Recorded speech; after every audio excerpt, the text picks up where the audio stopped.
భద్రాద్రి కొత్తగూడెం జిల్లాలో దారుణం జరిగింది. ఇంటర్ పరీక్ష రాస్తున్న సమయంలో ఓ బాలికకు గర్భస్రావమైంది.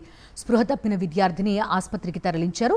పాల్వంచలోని బాలికల వసతి గృహంలో ఉంటూ ఒక ప్రైవేట్ కాలేజీలో ఇంటర్ చదువుతోంది విద్యార్థిని.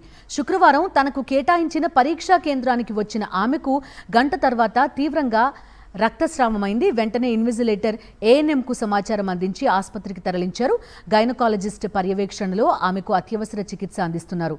5 నెలల ప్రెగ్నెంట్గా ఉన్న విద్యార్థిని పరీక్షకు వచ్చే ముందు గర్భస్రావం మాత్రలు వేసుకోవడంతో ఈ పరిస్థితి తలెత్తినట్టు వైద్యులు ప్రాథమికంగా నిర్ధారించారు. మైనర్ కావడంతో కేసును గోప్యంగా ఉంచి మహిళా పోలీసులతో విచారణ జరిపిస్తున్నారు. ఘటనతో ప్రభుత్వ వసతి గృహాల్లోని బాలికల రక్షణపై మరోసారి చర్చ మొదలైంది.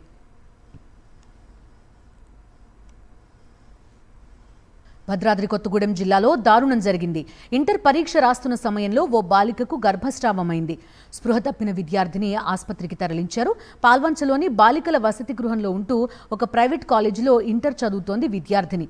శుక్రవారం తనకు కేటాయించిన పరీక్షా కేంద్రానికి వచ్చిన ఆమెకు గంట తర్వాత తీవ్రంగా రక్తస్రావమైంది. వెంటనే ఇన్విజిలేటర్ ఏఎన్ఎంకు సమాచారం అందించి ఆసుపత్రికి తరలించారు.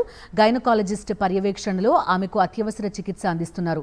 5 నెలల ప్రెగ్నెంట్గా ఉన్న విద్యార్థిని పరీక్షకు వచ్చే ముందు గర్భస్రావం మాత్రలు వేసుకోవడంతో ఈ పరిస్థితి తలెత్తినట్టు వైద్యులు ప్రాథమికంగా నిర్ధారించారు. మైనర్ కావడంతో కేసును గోప్యంగా ఉంచి మహిళా పోలీసులతో విచారణ జరిపిస్తున్నారు. ఘటనతో ప్రభుత్వ వసతి గృహాల్లోని బాలికల రక్షణపై మరోసారి చర్చ మొదలైంది.